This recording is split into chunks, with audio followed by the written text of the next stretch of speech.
How to coach an uncoachable athlete.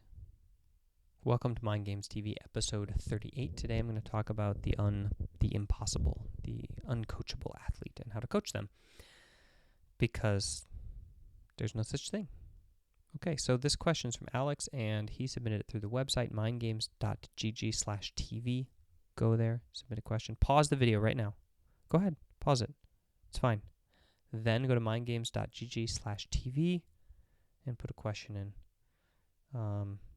It really helps the show, fuels me, gives me energy, gives me motivation, gives me worth, self-worth, gives me questions for the show, gives me reason to stream this live on Twitch, to figure out OBS and actually do that, start up a Twitch channel. It gives me all sorts of stuff. So yeah, come ask a question.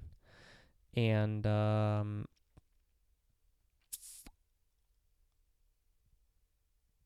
let's get into the show.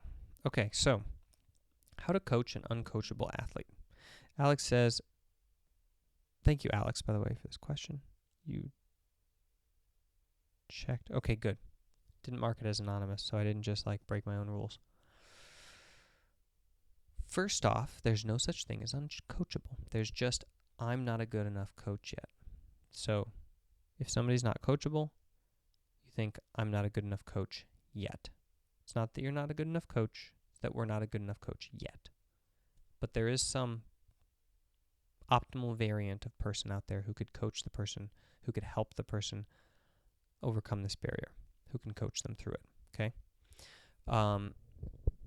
Now, ultimately, of course, as with every mental feat, person has to take the step themselves. But there is the right thing to say that will help them get to that self-realization faster, okay? So, or that can hold their hand through the process the whole way. So that person is your challenge. That is your idol. That is your, the Super Mario Kart ghost going in front of you on that perfect run that you're trying to catch up to. Decoding people is the art of coaching. The art of coaching is decoding people.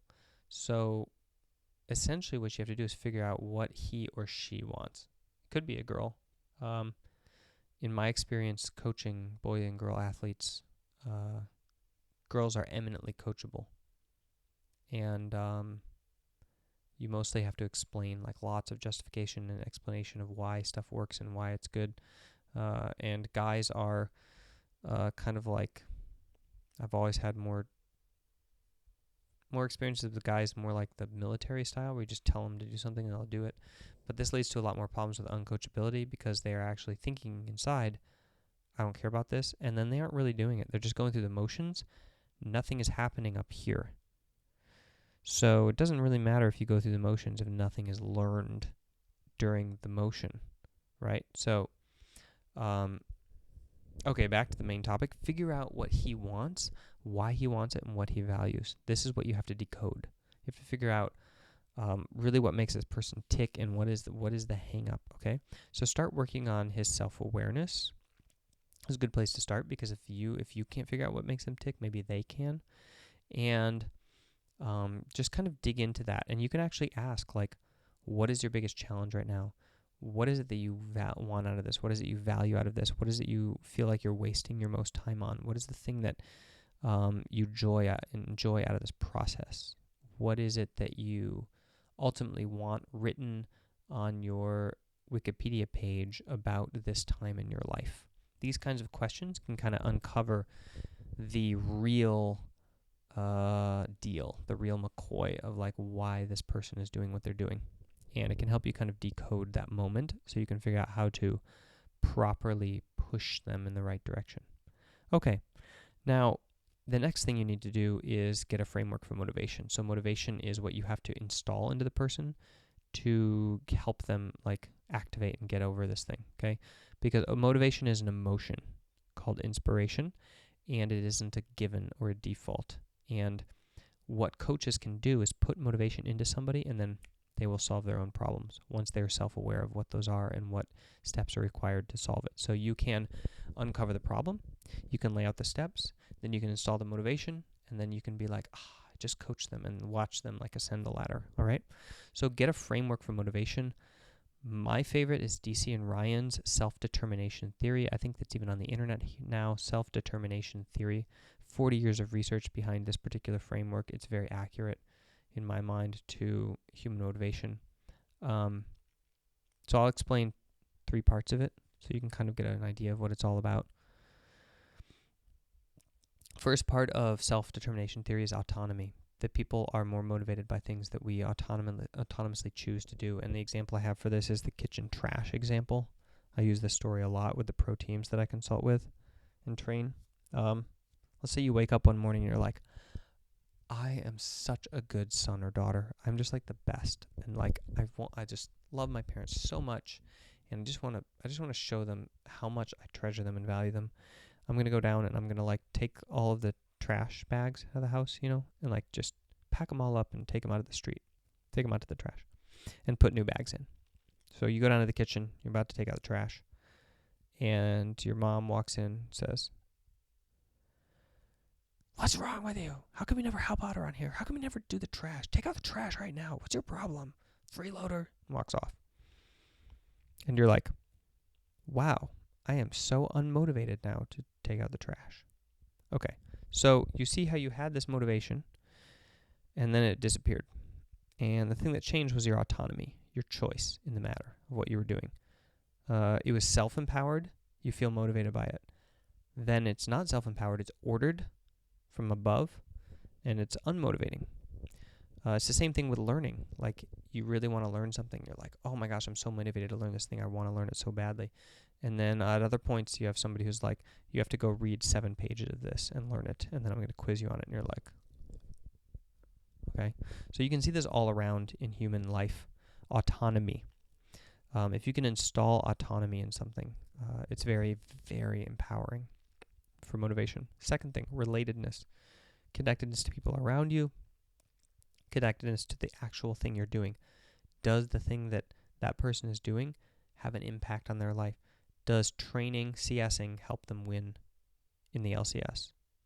Does doing the push-ups that you're having the team do help them win the match that they value to win? So like the thing that they value and the act that you're asking them to go through.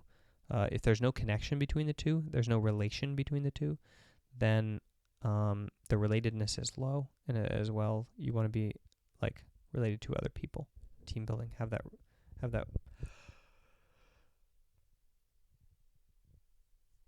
Maybe I should have drank coffee instead of had a bowl of cereal. Anyway, I basically just like did this huge workout, so I'm a little bit tired because I benched and benched and benched and benched. And don't worry, I didn't just bench. I also worked on my back because I don't want to be lopsided. I don't want to like walk around and fall over forwards wherever I'm walking with my massive pectoral muscles. So, yeah. That's why I just yawned. Apologies for that, everybody. Anyway, relatedness. Final one, competence. It's very motivating to feel like what you're doing is something that you're competent at. We are all familiar with the experience of being better than our lane opponent or our opponent in a match or game and just crushing them and feeling super motivated and good. We're also familiar with the experience of training something and feeling like we're not getting any better and we're not competent. We're not confident that our training is working, that what we're doing is effective. So going back to the push-up example, does the person feel not only that push-ups are related to what they're doing, but that they can actually get better at push-ups? They feel bad at it. They don't see any path forward. They don't think they're going to get better. They've done tons of push-ups before and they've never been able to do them well eventually. And they think that I'm just not the kind of guy who can learn push-ups or do push-ups or get fit. So their competence is low, and raising competence is paramount to motivation. And motivation is paramount to behavioral change, which is what you're doing when you're a coach. So those are my tips for how to coach an uncoachable. And the idea is you're just not good enough yet, and you go learn and you go figure out and you decode them and you push them to the point of behavioral change, and you give them the motivation necessary, and you show them the path, and then they walk on it. So, yeah, go to mindgames.gg/patron and support the show for €5 a month with all of my awesome patrons. Check it out. And that's about it for today. I have a survey coming out. Look forward to that. I have a survey coming out that I'm testing this week with members of my site. So if you're a member, you probably already got it. And it's about what your biggest challenge is. So I'm really excited about that, and I'll talk about it on the show coming up. And I'm also going to talk about nootropics coming up. Really excited about that. Nutrients. So optimizing your performance in anything involves physical, mental, spiritual aspects, and pursuing mastery in esport is no different. So one of the parts of physical mastery is maximizing your nutrition. What are you eating? Like, for example, some of the LCS teams I work with now, between matches in best of fives, they're eating the right food to make sure that they don't mess up their body chemistry, so they're sharp and fresh going into the match, right? But then going along with that is this new craze of nootropics, or essentially extracted food things, food pieces, food parts, food ingredients, food chemicals that are improving cognitively, that are cognitive enhancers. So things like caffeine, taurine, which is in Red Bull. It's like one of the big things in Red Bull, caffeine and taurine, omega-3 acid, or fat lipid molecules rather. What are some other common ones? Phospholyserine. I'm not really sure how to say that. It's like in the creatine powder. Creatine for workout supplementation, obviously. Protein powder. A lot of people supplement protein. Milk protein, that is. Some people supplement soy protein since they're vegan. Now we get eggs, that are enhanced in omega-3s. All sorts.